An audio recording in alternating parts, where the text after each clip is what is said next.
ये रहने की जगह थोड़ी है, यहां रहना थोड़ी है हमने। अरे ये काल का 21 ब्रह्मांड दो लोगों के लिए, दो लोगों के लिए।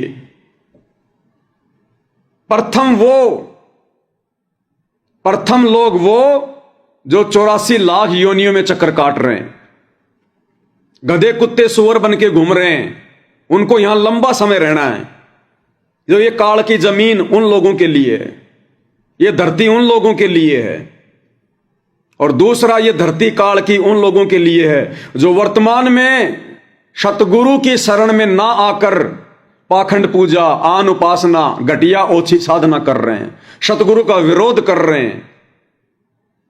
इसके चलते वो अपना मनुष्य जन्म बर्बाद करके चले जाएंगे, फिर 84 लाख में जाएंगे। तो ये दो प्रकार के लोगों के लिए काल की धरती है।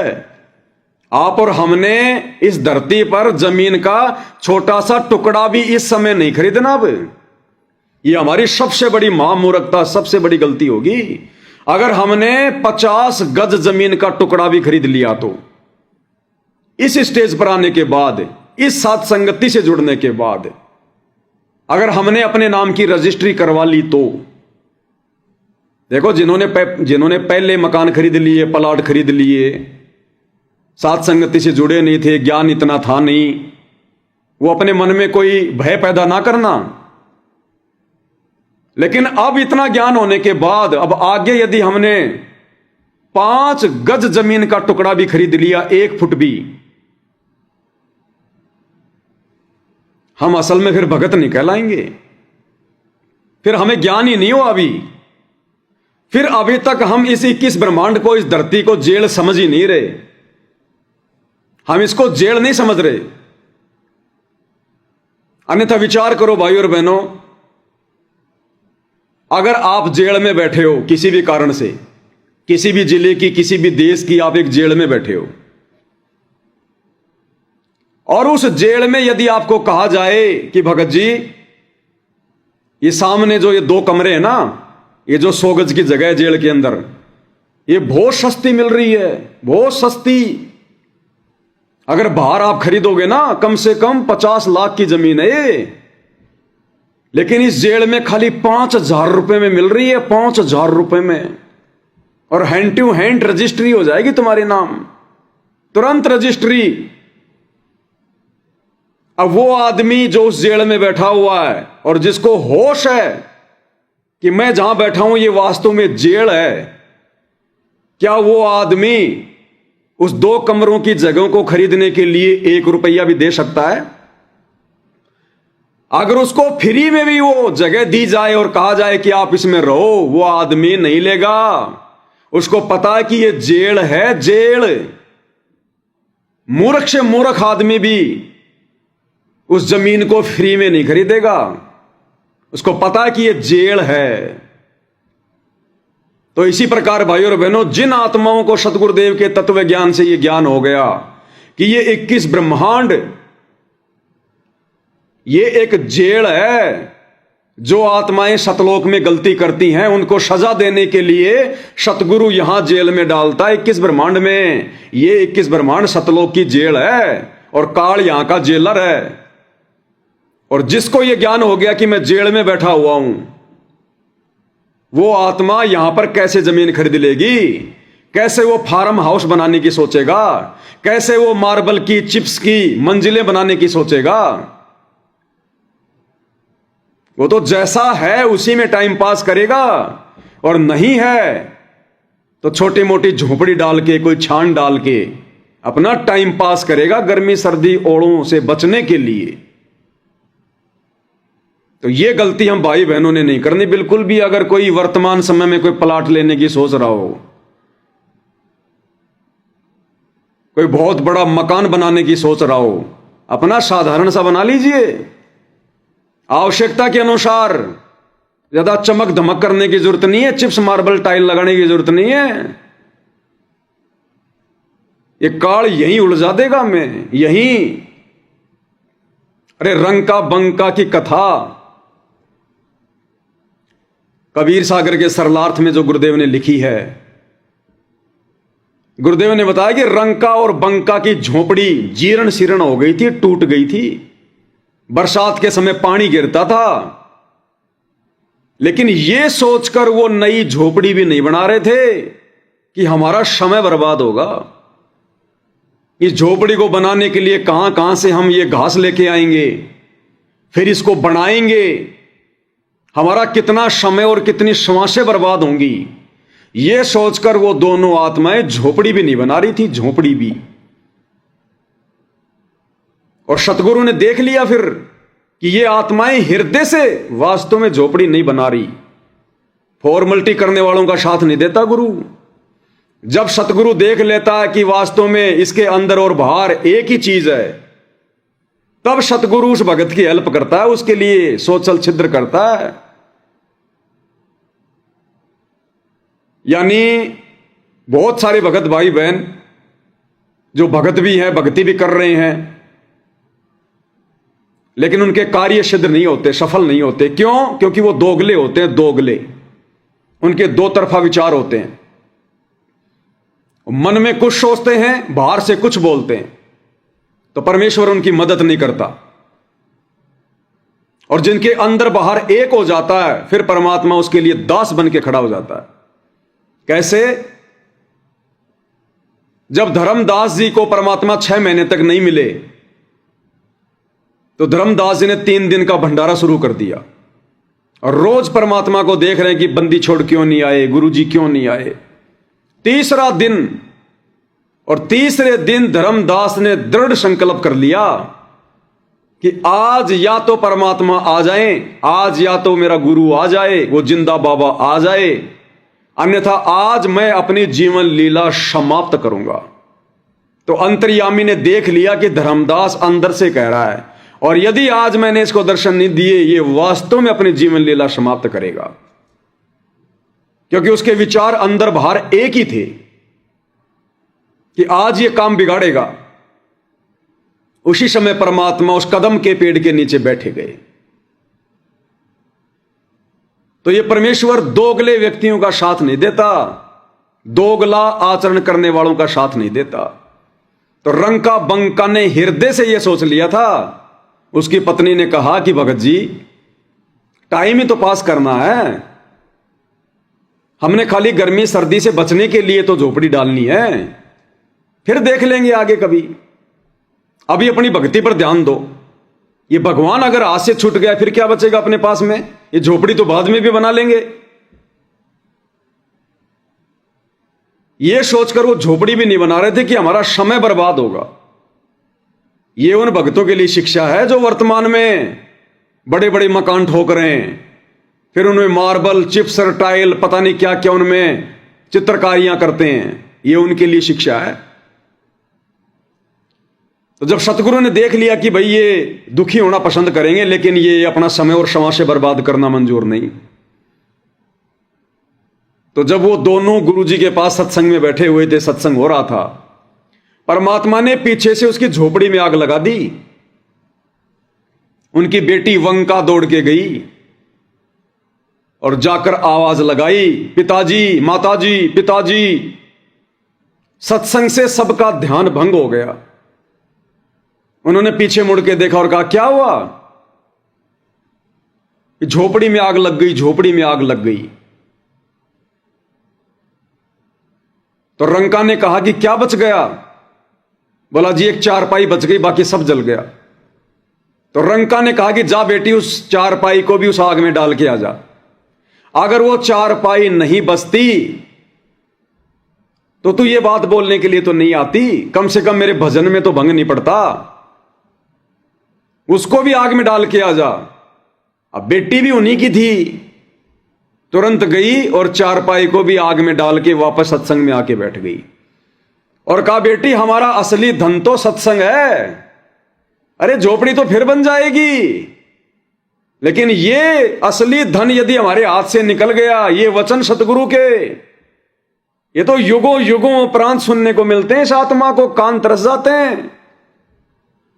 बेटी हमारा असली धन तो ये है, कबीरा सब जग निर्धना, धनवंता ना कोई, और धनवंता सो जानिए जिसके पास राम नाम धन होय। और बैठ गए तीनों सत्संग में। सत्संग समाप्त होने के बाद में गुरुजी को दंडवत किया, आशीर्वाद लिया और कोई शिकायत नहीं, मन में कोई दोष नहीं। आप और हमारे पीछे से घर में कोई नुकसान हो जाए और हम यदि सत्संग में बैठे हों, मन में सौ दोष उत्पन्न हो जाए कि मैं तो सत्संग सुनने आया था। और गुरुजी तो कहते हैं कि भक्तों का नुकसान नहीं होता जो सत्संग की तरफ चलते हैं, उनके तो काम बिगड़ा नहीं करते, बना करते हैं। और मेरे घर में आग लग गई, मेरे घर में चोरी हो गई, पीछे से मेरा लड़का छत से गिर गया, पैर टूट गया, सौ प्रकार के दोष पैदा कर बैठे हम वर्तमान में। लेकिन उन आत्माओं के मन में कोई दोष नहीं, कोई गुरुजी से शिकायत नहीं, और ना अपने मन में यह सोचा कि अब कहां रहेंगे, क्या खाएंगे, कुछ नहीं। सीधा वहां चले गए जहां झोपड़ी थी। और झोपड़ी के पास में एक पेड़ था, उस पेड़ के नीचे बैठ गए तीनों प्राणी। और पेड़ के नीचे बैठकर भी सत्संग में जो गुरुजी ने बताया था उसी पे साथ संगति कर रहे हैं, अपने सतगुरु की महिमा कर रहे हैं, शब्द गा रहे हैं कि देखो आज गुरुजी ने कितनी अच्छी बात बताई। हे परमात्मा, हम तो भूले बैठे थे। हे मालिक, ऐसे अमृत वचन, हे बंदी छोड़, कब कब सुनने को मिला। वो झोपड़ी को देख के नहीं रो रहे थे कि अब क्या होगा आगे, जल गई, कुछ नहीं। और गुरुजी की चर्चा करते करते परमात्मा ने बताया वो उस पेड़ के नीचे सो गए तीनों प्राणी, पेड़ के नीचे। और जब सुबह उनकी आंखें खुली, उन्होंने देखा एक झोपड़ी जली थी और वहां परमात्मा ने 2 झोपड़ियां बना दी, 2 झोपड़ियां बिल्कुल नई। और जो सामान उनका नष्ट हुआ था, जल गया था, कपड़े लत्ते बर्तन खाने पीने का, परमात्मा ने झोपड़ी में एज इट इज भर दिया। और शानदार झोपड़ी बनी बनाई। उन्होंने झोपड़ी में प्रवेश नहीं किया। अगर हमारे गुरुजी ने बनाई होगी तो प्रवेश करेंगे, नहीं तो नहीं स्वीकार करेंगे।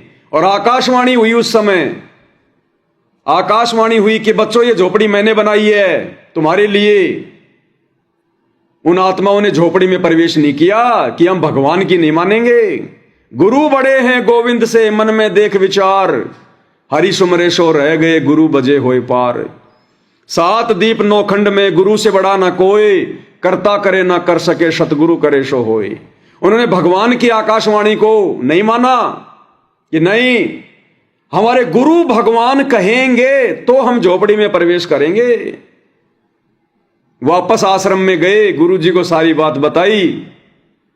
तब गुरुदेव भगवान ने कहा कि बच्चों, वो झोपड़ी मैंने ही जलाई थी तुम्हारे दृढ़ विश्वास को देखकर, और मैंने ही तुम्हारे लिए नई झोपड़ी बनाई है। और मैं चाहता तो तुम्हारे लिए सोने का महल बना सकता हूं, सोने का महल, लेकिन फिर तुम भक्ति नहीं करते। फिर अब मेरी आज्ञा है उस झोपड़ी में जाके आराम से रहो, अपनी भक्ति करो। तो बताओ भाई और बहनों, आज भी तो धरती पर सतगुरु रामपाल जी के रूप में वही कबीर भगवान है, वही परम संत है। यदि हमारे विचार रंग का बंका जैसे हो जाएंगे, हमारे अंदर वो दृढ़ता, वो विश्वास यदि उत्पन्न हो जाएगा, तो भगवान तो आज भी खड़े खड़े चमत्कार करने को तरस रहा है। लेकिन इस भगवान को वर्तमान में वैसे भगत नहीं मिल रहे। अरे लीला तो वर्तमान में भी होंगी, जो लीला आज से पहले हुई, त्रेता में हुई, द्वापर में हुई, 650 साल पहले हुई, क्योंकि उस समय भगवान को वो भगत मिले थे। भगवान पूरा और भगत भी पूरा मिले तब लीला होती है, चमत्कार होते हैं। अब सतगुरु रामपाल जी भगवान की आंखें तरस गई। भगवान तो पूरा है लेकिन भगत आधे अधूरे। तो भगवान लीला करे तो कैसे करे, किसके साथ करे? तो आज आप और हमने भाई और बहनों भगत बनना पड़ेगा, अपने लिए भी और आने वाली आत्माओं के लिए भी, जो वर्तमान में घटनाएं घटित होंगी, जो एग्जाम्पल वर्तमान में फिर बनेंगे आने वाली आत्माओं के लिए। तो आज आप और हमने उस कैटेगरी का भगत बनना पड़ेगा। ये लल्लो पत्तों की भक्ति से काम नहीं चलेगा। हमने कुर्बान होना पड़ेगा अपने सतगुरु के ऊपर, अपने बंदी छोड़ पर। अरे जाको राखे साइयां, मार सके ना कोई, और बाल ना बाका कोई कर सके, चाहे सारा जग बैरी हो जाए। कितना प्रयास कर लिया इन लोगों ने मुझ पवन दास को जान से मारने का, बदनाम करने का। कौन कौन से झूठे आरोप हैं जो इन्होंने नहीं लगाए। उस दिन हिसार में वो बसंत सैनी, चांद राठी, वो लड़की, वो किराए की, भाड़े की लड़की, इसीलिए लेकर आए थे वो कि या तो पवन दास को वैसे मारेंगे और अगर ये बच गया तो लड़की का झूठा मुकदमा लगवा देंगे, जेल में भिजवा देंगे। सतगुरु ने बचाया, सतगुरु ने इज्जत की भी रक्षा की, सतगुरु ने भक्ति की भी रक्षा की और हमारे विश्वास को भी बढ़ाया। अब वो लड़की भाई और बहनों फ्री में तो आएगी नहीं, वो लड़की फ्री में तो आई नहीं होगी। 2, 4, 5, 10 हजार रुपए तो लिए होंगे उसने कि भाई मैं ऐसे झूठी गवाही कैसे दूंगी, कुछ तो लिए होंगे। और वो पैसे किसके? उस नादान संगत के जो इन आश्रमों में जा के पाठ करवाती है, ज्योतियां करवाती है, खुला दान देती है। वो पैसे उस संगत के, उनके ढंग से कर्म बिगड़ रहे हैं, संगत वालों के ढंग से कर्म। तुम्हारे पैसों से चोरी जारियां हो रही हैं, चोरी जारियां। इसलिए गुरु जी कहते हैं कुपात्र को भूलकर भी दान नहीं करना चाहिए, ऐसे कर्म फोड़ता है ये काल। वहां लड़ाई झगड़ा करने के लिए जो गाड़ियां लेके आए थे, डीजल किसका डलवाया? संगत के पैसे का। इन्होंने रोटियां किसके पैसों से खाई? संगत के पैसों से। वो भाड़े की लड़की किसके पैसों से लाए? संगत के पैसों से। झूठे मुकदमे लगवाने के लिए पुलिस वालों को लाखों रुपया किसके दान धर्म का दिया? संगत के दान धर्म का। ऐसे काल दोनों तरफ से मर्यादा तोड़वाता, दोनों तरफ से। ऐसे भूल में बैठी है संगत, इसलिए आने वाले समय में दुर्गति के दरवाजे खुले हुए हैं, दुर्गति के दरवाजे। सतगुरु कुछ नहीं करेगा, फिर सतगुरु फिर कुछ नहीं करेगा। फिर तो परिणाम जैसा बीज उनकी गैर हाजिरी में संगत बीज रही है, जो भांग बीजेगा भैया भांग का फल लगेगा, गेहूं बीजेगा गेहूं का फल लगेगा, आम बीजेगा आम का लगेगा, कीकर बीजेगा कीकर का लगेगा। हम सत्सेवक कोई पागल थोड़ी हैं, कोई मूर्ख थोड़ी हैं। हाथ पैर हमारे भी हैं, मुंह में जुबान हमारे भी हैं। तू शब्द भी नहीं निकलता, तू भी, गाली तो बहुत दूर की बात है। क्योंकि हम सतगुरु की शिक्षाओं पर चलते हैं। और सतगुरु फिर क्या कह रहे हैं? इसको पढ़ना नहीं है। मान ले कोई बूढ़ा बोला है, गलत बोलता है, गाली देता है, तो उसने तो कर दिया यू काम, और आप भी उल्टा दोगे तो फिर 4 और देगा, क्यों? तो पूरे मूड में है, वो तो फुल मूड में है लड़ाई के में। और आप भी आगे से उल्टी बोल पड़ोगे तो वो तो 4 बैठा है। जब बसात क्या उनका मुकदमा रोज कर लेते जन्म में। तो कहते परमात्मा आवत गाड़ी एक है, उल्टा हो अनेक, और कहे कबीर ना उलटियो रहे एक का एक आदेश। और देख आगे कितनी प्यारी बात कही है, गाली ही से उपजे कलह, कष्ट और मौत, मृत्यु तक तो पहुंच जाती है एक छोटी सी गाली।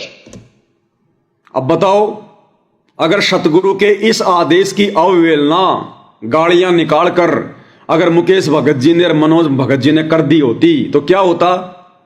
भाई गुरु जी कहते हैं वो तो फुल मूड में, वो तो तुम्हारे को आए मारने के लिए थे, वो तो आए लड़ाई झगड़ा करने के लिए थे। अगर तुम भी उल्टा बोल जाते, उनको गालियां निकाल देते या उल्टा उनको मारने लग जाते, तो वो तो फुल मूड में थे भाई, वो तो कुछ भी कर सकते थे, काल सवार था। गाली ही से उपजे कलह कष्ट और मीच, मीच यानी मौत। एक छोटी सी गाड़ी मौत तक पहुंच जाती है। तो झगड़ा ढंग से बढ़ता, और उनके सिर पर बैठा था काल। और तुम यदि गुरु की मर्यादा तोड़ देते, उनके सामने उल्टा बोल जाते, हाथ वाथ उठा लेते, कोई पत्थर वत्थर मार देते, तो इधर से सतगुरु का हाथ अट जाता, उधर उनके सिर पे काल बैठा है, और वहां पर निश्चित तौर पर मृत्यु होनी थी। मृत्यु दोनों की या एक की। और अगर वहां पर वो मृत्यु हो जाती, मर्डर हो जाता, हत्या हो जाती, तो दूसरे दिन पूरे हरियाणा में अखबार में किसका नाम बदनाम होता? कुत्तों को कोई नहीं जानता, कुत्तों के मालिक को जाना जाता है। सतगुरु रामपाल जी का नाम बदनाम होता पूरे हरियाणा में। और ना जाने लोग किस किस प्रकार की बातें करते हैं, सतगुरु की निंदा करके अपने कर्म फोड़ते कि जैसा गुरु वैसे चेले, कुत्तों की तरह रोडों पे लड़ रहे हैं, फिर कहते हैं कि हमारे को तत्व ज्ञान दिया संत रामपाल जी ने। ना जाने क्या क्या गालियां निकालते गुरु जी को, कितना भुंडा बोलते। लेकिन इन दोनों आत्माओं ने समझदारी दिखाई, गुरु जी के वचन पर डटे रहे कि कबीरा आप ठगाइए और न ठगिए कोई, यानी खुद मार खा लेंगे, दूसरों को नहीं मारेंगे। और आप ठगाए सुख होता है, औरों को ठगे दुख होए। हमने उनको अपना भाई समझा, अपने सगे भाई से बढ़कर समझा, और आज भी समझ रहे हैं। हमारे लिए तो चाहे बसंत सैनी हो, चाहे चांद राठी हो, चाहे गुरुजी के दोनों लड़के हो, चाहे गुरुजी का भाई हो, भले इन्होंने हमारे साथ में कितनी भी बदतमीजियां, बदसलूकियां, दुर्व्यवहार क्यों ना किया है, चाहे आगे भी क्यों ना करें, हम अपने गुरुदेव भगवान के चरणों की सौगंध खाकर शपथ लेते हैं सभी सत्सेवक भाई बहन, हमारे मन में उन आत्माओं के प्रति कोई राग द्वेष ईर्ष्या मन मुटाव, कोई बदले की भावना कभी शौपन में भी नहीं उत्पन्न होगी। शौपन में भी जिस दिन उन्हें अपनी गलती का एहसास होगा, हम तो उनके गले मिलेंगे, गले। हम तो आज भी गले मिलने को तैयार हैं, लेकिन उनके गले पर ये दुर्गा बैठी हुई है, कंठ कमल में बशय अविद्या ज्ञान ध्यान बुद्धि नाश ही। इनकी बुद्धि का नाश कर दिया काल ने। लेकिन हमने तो सतगुरु प्रसन्न करना है। सतगुरु गाली ही से उपजय कलह कष्ट और मीच, हार चले सो संत है लाग मरे सो नीच। हम भगत भी हैं और दूसरा में बुंडा अच्छा बोल रहा है, और उसने मान ले किसी किस कह दिया, हमने उसके दो दड़ाग धर दिए, उल्टे भी बोल दिए, फिर वो मारण पर उतारू हो गए, फिर हमने ठोक दिया। हो सकता है आप उसे तगड़े भी हो और अच्छा भी संवार दो, फिर आप में उसमें कसर के रहेगी। आप तगड़े भी हो और आपसे हल्का आदमी भी आपने बुढ़ा अच्छा बोला है, उसने बालक समझ के अनजान है। गुरु जी कहते हैं आप तगड़े हो, शक्तिशाली हो, और आपसे हल्का भी यदि आपको कुछ बोलता है, 19-21 कहता है, तो उसको माफ करना चाहिए, हाथ नहीं उठाना चाहिए। संतों के लक्षण नहीं है। जबकि आश्रम वाले हमारे से तगड़े, और हमने उनको कुछ कहा भी नहीं। हम तो अपनी तारीख पे गए थे, हाथ जोड़ के काम निकाल रहे थे, जबरदस्ती इन्होंने अटैक कर दिया। जबकि गुरुजी कहते हैं कि तुम भगत हो और बहुत तुम शक्तिशाली हो, तुम तगड़े हो, और तुमसे हल्का आदमी जगत वाला भी अगर तुम्हें कुछ 19-21 कह दे तो भी तुमने उनकी तरफ हाथ नहीं उठाना। जबकि हम उनसे कमजोर और उनके गुरु भाई, और हमने तो कुछ कहा भी नहीं, उसके बाद जबरदस्ती ये लोग मार पिटाई कर रहे हैं। तो सोचो इनके साथ में क्या होगा फिर आने वाले समय में। उससे बचो। तो इन नित्य नियम करने का डेली हमें जो पाठ करते हैं, इससे ज्ञान यज्ञ तो होता ही है। ज्ञान यज्ञ के साथ हमने समाधान भी इसका साथ पैरेलल करना पड़ेगा, तभी इसके पढ़ने का लाभ है। एक लाभ तो हो गया ज्ञान यज्ञ का, और उसके ऊपर अमल हमने किया नहीं, उधर काम फिर सारा बिगड़ गया। तो कहते हैं ये बातें कहन सुन के नहीं भाई, ये कर पाड़न की है।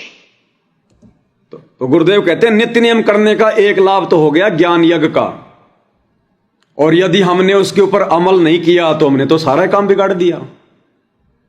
तो नित्य नियम के ऊपर अमल इस घटना के माध्यम से किन आत्माओं ने किया? सत्सेवक भाई बहनों ने किया।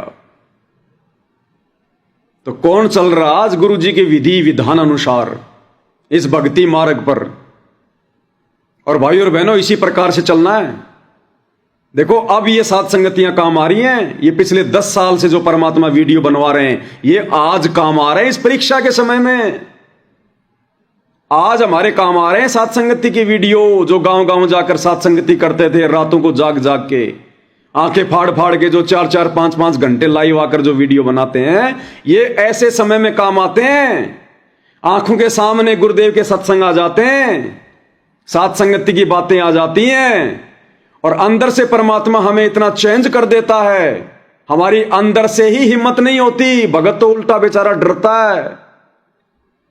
ये भक्ति का असर है, ये ज्ञान का असर है। ये प्रमाण है कि सतगुरु की मेहर आप और हमारे ऊपर पल पल बरस रही है। परमेश्वर हमारी मर्यादा खंडित नहीं होने दे रहे, हमसे कोई भी ऐसा भक्ति विरुद्ध वो कर्म नहीं होने दे रहे जिससे सतगुरु नाराज हो। आज काम आ रही हैं सारी बातें। ये सात संगति की वीडियो जो हम 3-3 घंटे आंखें फाड़ के देखते थे ना, बहुत सारे भाई बहन कहते थे कि भाई कौन देखेगा पवन दास के 3-3 घंटे की वीडियो। हाँ, 6-6 घंटे मोबाइल पे बर्बाद कर देंगे, लेकिन पवन दास के 3-3 घंटे के लाइव कौन देखेगा।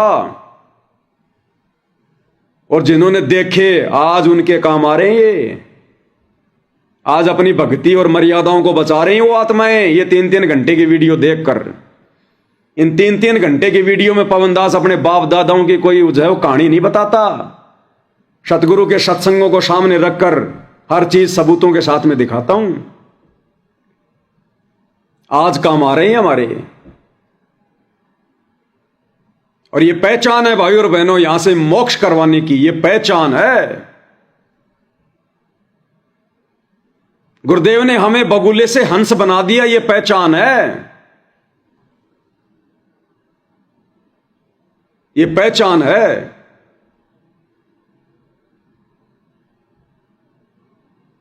हम शतलोक जाने के योग्य हुए नहीं हुए, काबिल हुए नहीं हुए।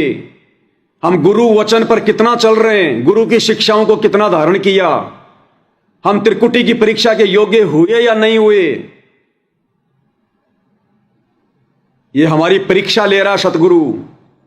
सतगुरु तो जानी जान है, अंतर्यामी है, उन्हें तो रिजल्ट का पहले पता होता है। लेकिन इन घटनाओं के माध्यम से सतगुरु हमें भगत बना रहे हैं, हमें एहसास करवा रहे हैं कि कहे कबीर सोए जन मेरा, जो नीर खीर का कर निबेरा। परमात्मा कहते हैं मान अपमान करे क्यों ना कोई, मम संत शरण जगत जान छोई। कि सतगुरु से उपदेश लेने के बाद में उस भगत का चाहे कोई अपमान करे, चाहे कोई उसका मान करे, सम्मान करे, ना किसी के इस मान सम्मान करने से भगत में हवा भरेगी, और ना किसी के अपमान करने से भगत दुखी होगा, परेशान होगा। और मम संत शरण, और सदा मेरे संत की शरण में रहेगा। और जगत जान छोई, यानी जगत को तो छाछ समझेगा, छाछ जो छोई आ जाती है ना छाछ के ऊपर, जो किसी काम की नहीं उसको फेंका जाता है। तो ये यहां पर हमारी रिहर्सल हो रही है। हम सतलोक जाने के योग्य हैं कि नहीं है, सतगुरु के उस विमान में बैठने के योग्य हैं कि नहीं है। तो ऐसी घटनाएं भाई और बहनों किसी के भी साथ हो सकती हैं,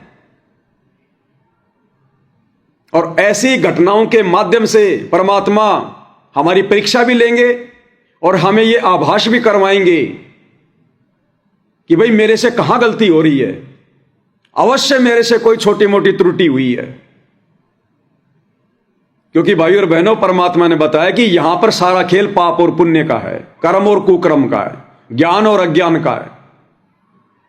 अगर हमारे को राह चलते ठोकर लगती है, पैर का नाखून भी अगर उतर जाता है, तो यह भी हमारे किसी न किसी उस कर्म की चोट है। कर्म की चेहरे पे अगर फुंसी भी होती है, यह भी हमारे किसी न किसी उस कर्म की ये सजा है। अन्यथा यहां तो कांटा भी नहीं लग सकता, कांटा भी।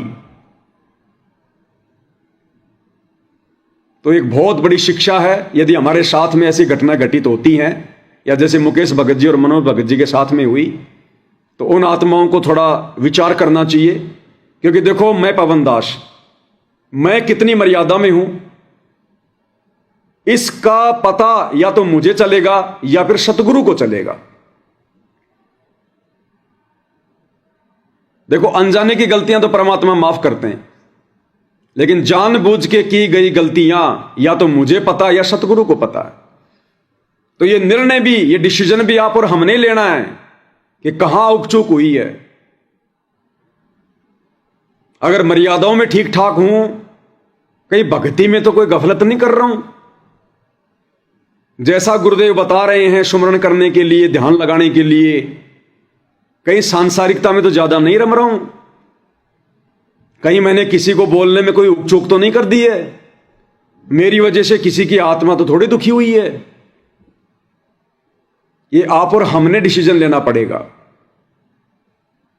और यदि हर बात में सही है, परफेक्ट है, ओके है, तो फिर यह सोचकर कि ना जाने परमात्मा ने ये सूली की सजा कहां पर कांटे में टाली है, ना जाने मेरे साथ में और कितना बड़ा हादसा होना था, परमात्मा ने छोटी सी घटना के माध्यम से टाल दिया। तो फिर हमने यह सोचकर संतोष करना पड़ेगा। मन में दोष पैदा करने की तो सोचनी भी नहीं है, सोचनी भी।